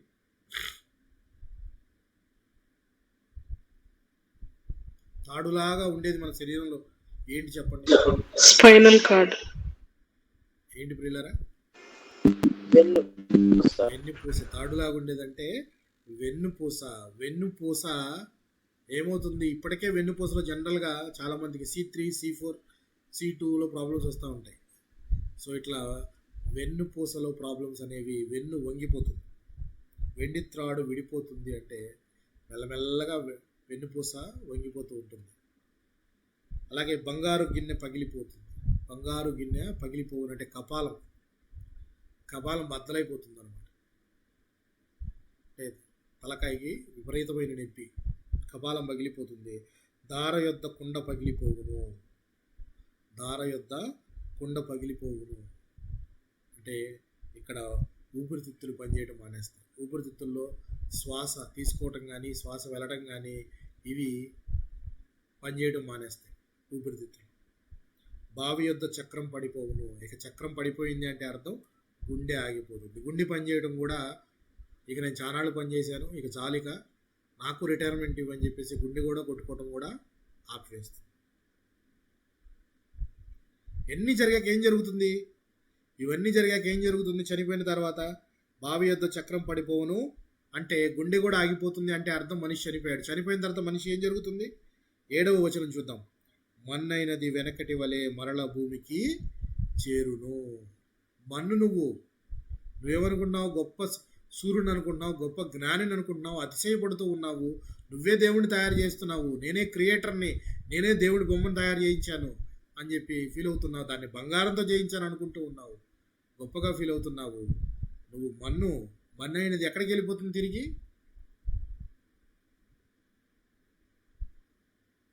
మన్ను అయినది తిరిగి ఎక్కడికి వెళ్ళిపోతుంది?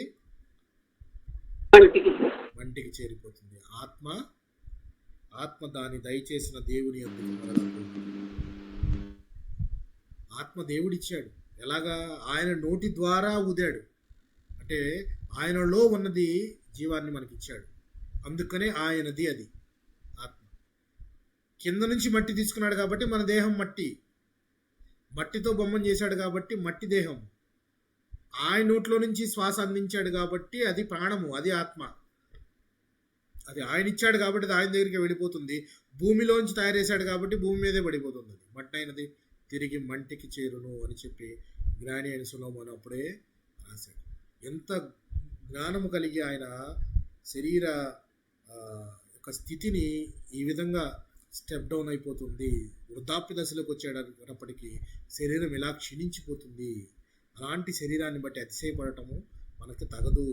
భూమి కింద సూర్యుని కింద సమస్తము వ్యర్థమే అని ఆయన మాటకు ఇవి చదివితే మనకి క్లియర్గా అర్థమవుతుంది. సమస్తము వ్యర్థమే, ఇక్కడ ఏమీ లేదు. గుడారం ఇక్కడి నుంచి ఎత్తేసుకొని ఒక రోజున మనం వెళ్ళిపోవలసిందే. మన గుడారము, మన పౌరస్థితి ఎక్కడుంది? మన పౌరస్థితి ఉన్నది పరలోకమందు ఉన్నది. మన పౌరస్థితి కొరకు మనం అక్కడికి వెళ్ళవలసింది.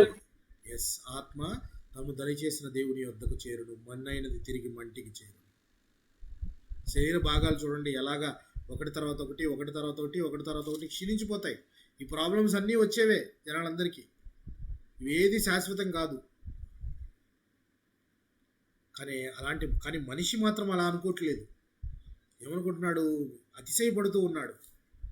అతిశయపడుతూ దేవుణ్ణి నేను ప్రతిష్ఠ చేయగలను అన్నట్టు దేవుని బొమ్మలను తయారు చేసి అందుకు దేవునికి సరి సమానంగా అక్కడ పెడుతూ ఇదే దేవుడు అనుకుంటున్నారు. అలాగెలా భావిస్తారు? అందుకే ఇర్మియా గారు అంటున్న మాట చూడండి, కాపరులు పశుప్రాయులై ఉన్నారు అని చెప్తున్నాడు. యెహోవా తమ మార్గము నేర్పరచుకున్నట నరుల వశములో లేదనియు, మనుష్యులు తమ ప్రవర్తన యందు సన్మార్గమును ప్రవర్తించుట వారి వశములో లేదనియు నేను ఎరుగుదును. ఇక వారి వల్ల కాదు, మంచి మార్గంలో నడవటం అనేది వారి వల్ల కాదు. దేవుణ్ణి రంజింపజేయుట, దేవుణ్ణి మెప్పించుట అనేది నరుని యొక్క తరము కాదు. అందుకే దేవుడు రావాల్సి వచ్చింది, దేవుడు దిగి రావాల్సి వచ్చింది. అందుకే నరుని వశములో ఏదీ లేదు, నరునికి సాధ్యమయ్యేది కాదు సంతోషపెట్టుట. అందుకే దేవుడు తన కుమారుని పంపించి, కుమారుడి లోకంలోకి వచ్చి తండ్రిని రంజింప చేయగలను అని తన ప్రాణం పెట్టి మనకు ఒక మెసేజ్ ఇచ్చాడు. తన ప్రాణాన్ని పెట్టి ఒక మెసేజ్ ఇస్తున్నాడు. ఎస్, ఇలా కూడా బ్రతకచ్చు, ఇలా బ్రతకాలి, ఇది మాదిరి అని చెప్పి ఆయన చూపిస్తూ మనకు చెప్తూ ఉన్నాడు. ఏమని? అతిశయపడాలంటే నువ్వు నీ జ్ఞానాన్ని బట్టో, నీ బలమును బట్టో, నీ యొక్క ధనాన్ని బట్టో అతిశయపడవద్దు. భూమి మీద నీతి న్యాయములు జరిగిస్తూ, నీకు దినములు పొడిగిస్తూ, నిన్ను ఇంకనూ బహుగా ప్రేమించి నాశనానికి అప్పగించకుండా నీకు నిత్య జీవాన్ని ఇవ్వడానికి, తన ప్రియకుమారుణ్ణి ఇవ్వడానికి వెనకాడని తండ్రిని బట్టి నువ్వు అతిశయపడాలి. తండ్రిని బట్టి అతిశయపడాలి. లేక దేవుడు శరీరధారి అయి వచ్చి ప్రభు అయిన క్రీస్తు మన కొరకు ప్రాణం పెట్టాడంటే మనం ఆయన యందు అతిశయించాలి. ఆయన మన మీద చూపించిన ప్రేమ యందు అతిశయపడాలి.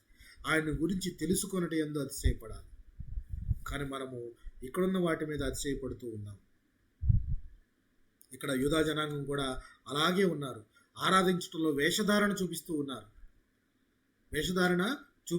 వెండి బంగారంతో చేసిన పోసిన విగ్రహాలను చూసి అది దేవునికి సమము అని అనుకుంటున్నారు.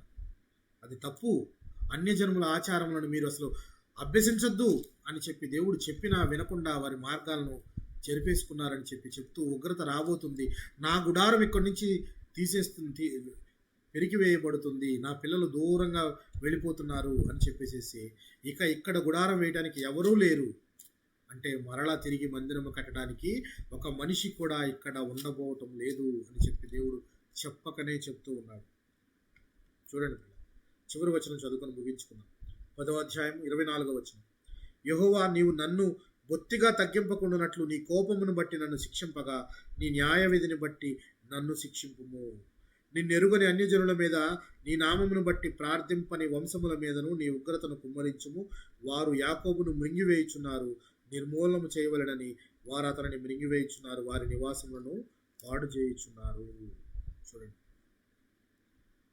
నిన్నెరుగని అన్యజనుల మీదను నీ నామమును బట్టి ప్రార్థింపని వంశముల మీదను నీ ఉగ్రత కుమ్మరించు, వారు యాకోబును మింగేస్తున్నారు. అంటే ఇక్కడ ఇర్మియా గారు చెప్తుంది ఏంటంటే, నువ్వు ఉగ్రతకు అప్పగించిన జనం ఎవరైతే ఉన్నారో, అంటే నువ్వు సాధారణంగా వాడుకున్న అశూరియులు కానీ లేక బబులోనీయులు కానీ ఉన్నారో, వారు నిన్ను పూజించరు, అన్యజనులై ఉన్నారు, నిన్ను యొక్క మహిమను గుర్తెరగరు. అలాంటి వారి మీద నీ ఉగ్రత కుమ్మరించు, ఎందుకంటే నీ ప్రియమగు పిల్లలైన యాకోబు పిల్లలను వారు మింగివేస్తున్నారు. ఎప్పుడైనా మీరు గమనించారా? ప్రవక్తల గ్రంథాల్లో కానీ ఏ గ్రంథాల్లో అయినా కానీ మొదట గ్రంథమంతా కూడా దేవుని యొక్క ఉగ్రత లేక వారు ఇశ్రాయేలు చేసిన తప్పిదములు, దానికి కారణమైన కారణములు, అలాగే దేవుని యొక్క ఉగ్రత ఉంటుంది. చివరికి వచ్చేటప్పటికి ఏముంటుంది చెప్పండి?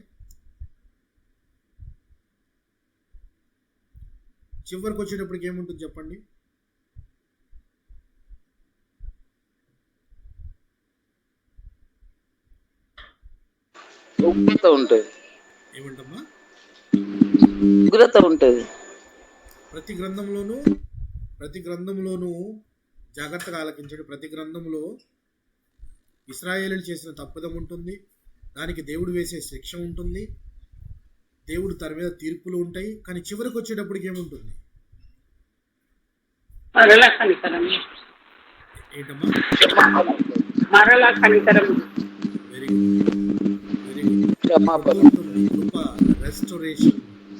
నాశనం చేస్తానన్న దేవుడే తిరిగి వారిని ఎలా నిర్మిస్తాను, తిరిగి వారిని ఎలా స్థాపింపజేస్తాను అనే మాటలు రాయబడి ఉంటుంది.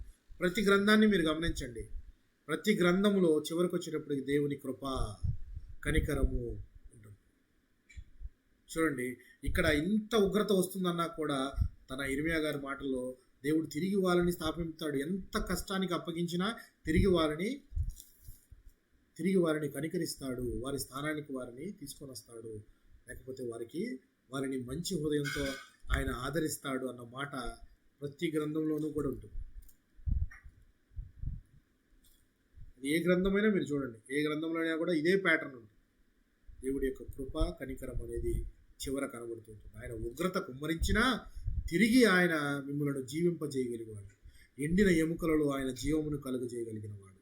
ఇంత గొప్ప దేవునిని మనము అలక్ష్యం చేయుట, లేక వేరే వాటితో పోల్చుట, లేక ఈయనను మనం అశ్రద్ధ చేసి, మన ప్రభు అయిన క్రీస్తును అశ్రద్ధ చేసి అన్యుల ఆచారములను, సాంప్రదాయాలను మనము అభ్యసించుట హేయము, ఇది కరెక్ట్ కాదు అని చెప్పి 2 పడవల మీద 2 తలంపులతో మనము ఉండకూడదు అని చెప్పి మనకు క్లియర్గా ఏలియా గారి ద్వారా కూడా మనం చూసాం. అపోస్తలుడైన పౌలు మాటల్లో విన్నాం మనం, అలాగే యెషయా గారి మాటల్లో విన్నాం మనం. సో 2 తలంపులతో మనం ఉండద్దు. నిజదేవుడు అయిన ప్రభు అయిన క్రీస్తును మనము ఆరాధించడం మరవద్దు.